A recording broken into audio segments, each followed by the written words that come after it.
Hey, so I want to make a quick video about what it's been like being a traveling blogger. As you can see, we are in our Skoolie. This is our first big trip in the Skoolie. We traveled about 800 miles out to visit some friends and family, and this is what I've learned about Wi-Fi, full-time travel, and everything like that. So the first thing I want to talk about, of course, is Wi-Fi. I have not had an issue. Of course, okay, I've edited my website, I've logged into my hosting, I've logged into my ad accounts, I've logged into all those kinds of things, just connected to my mobile hotspot on my phone. And that has been working most of the time. The other thing is we've been staying with friends and family, so we do have Wi-Fi sometimes. It is not ideal, and it has definitely been frustrating.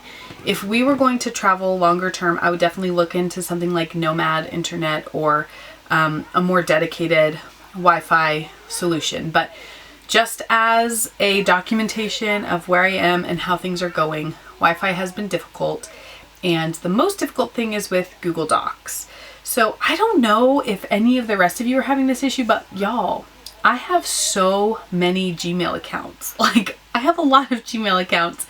So when I'm working in a Google Doc and I lose internet, it'll tell me it can't work offline because it's synced for another user. So this has been frustrating and difficult because for many of my clients, like, I share documents with them and I don't want them to come from a weird email address. So the workaround that I have found is we have one email account that will sync, that I can work offline, that I can type offline, which is good for when the internet is just spotty. So I'll always have a doc for that account open. And if I have to, even when my doc is frozen, I can copy and paste. So I'll take it out of the doc where I'm working on it and I'll copy and paste it into the other doc. And then before I send it to the client, I'll just copy it back. So Google Docs has been great because of the flexibility. I've used some other things like Apache OpenOffice, and it's so glitchy. The formatting is so difficult. I find that Google Docs is much more compatible across the board. And I do have the writer for our site sends us things in .doc. So he's fancy and actually owns Microsoft Word.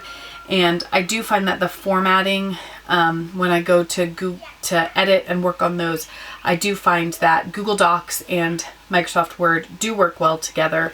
And I find that having one doc open in my one synced email account has been helpful for that. I do want to show you, but I don't think I'm going to be able to in this video because I have a sleeping child back here, my office space. So as we've been working on the road in a school bus, as you can see, we don't have like the fanciest Skoolie. It's all one room there, no walls. So when my husband and my children are asleep, I still just wake up early and I usually just sit on the ground and start typing. Unfortunately, like, I'm not that young anymore and I can only do that for so long. So what I have found to be helpful is I have a folding chair and a folding table. And I pull those out and set myself up to work, and that has been super good. It's even worked for rolling down the road. I don't know that I would ever do, just with the size of my family, most of y'all know I have 4 young kids. Just with the size of my family, I don't think I would ever be able to justify like a dedicated working space, but having a fold-out table has served my needs very, very well. I also just wanted to mention, like, simplify. We plan to be on this trip for about 6 weeks. We're partway into the trip and we're pretty flexible. I think we may end up coming home a little bit early, but I brought with me everything. My laptop, my wireless mouse, my wireless keyboard, my webcam, all that kind of stuff.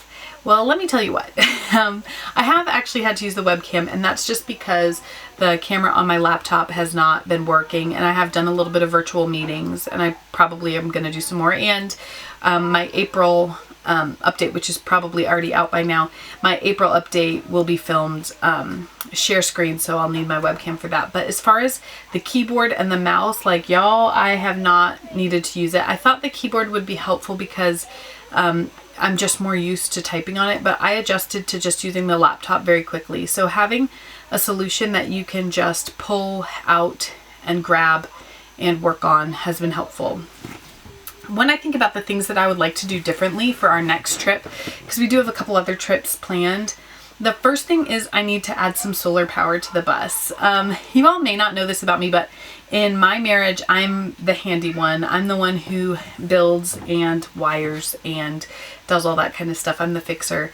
Unless it comes to super glue. My husband does the super gluing. But the solar power thing is something that it's just become obvious that it's very necessary. So we do have a couple power packs that we've been using to charge things, but it just becomes really cumbersome to remember to charge them all the time and to have to be plugged in to somebody's house or something like that. And what I'm finding is I know that I was naive to think that I could work just as much on this trip as I could at home. That's unrealistic. But also, I think I could work more if we were in a location where we weren't visiting people, right? We have been visiting family and friends, and so during that time, you want to be with those people, and it feels really rude to be working. But if we were visiting like another national park or an attraction or something like that, I think it would probably be easier to plan your time. So if you're considering this, make sure that you split up your visits and things with people with a little bit of time at an attraction or a campground or something where you can focus a little bit more on work and have some kind of like regular days that are less vacation-y. For us, it's hard because of the small kids. I want them to be with their cousins and their friends. Anyway, small sidetrack, but that's something I've noticed working remotely. So back to solar power. So in that situation, I think we need to have the ability to charge things a little bit more. I've been doing a lot of research on solar power, and I think that what we basically are going to end up getting is like an EcoFlex solar generator. It's a solar generator, but really it's just like a large battery bank that connects to some solar panels. If you know more about solar, go ahead and comment below, but I think that we are just going to need enough energy to power some of the things on the bus, because right now we're just relying on a couple power banks, which have been good for a lot of things, and I'm very grateful for them. But I think that's one improvement we'll make. Another improvement that we'll make, I think, will just be planning our trips a little bit better. Like I had mentioned, we kind of like to wing it, and that is not serving us super well when we have to make our income online. So if you're an entrepreneur and you're hoping to make everything, like just live your life without a plan and everything's gonna be great. Obviously, I am that kind of person. Like as I sit here in a school bus with my family, and I'm sure you can hear the chickens in the background,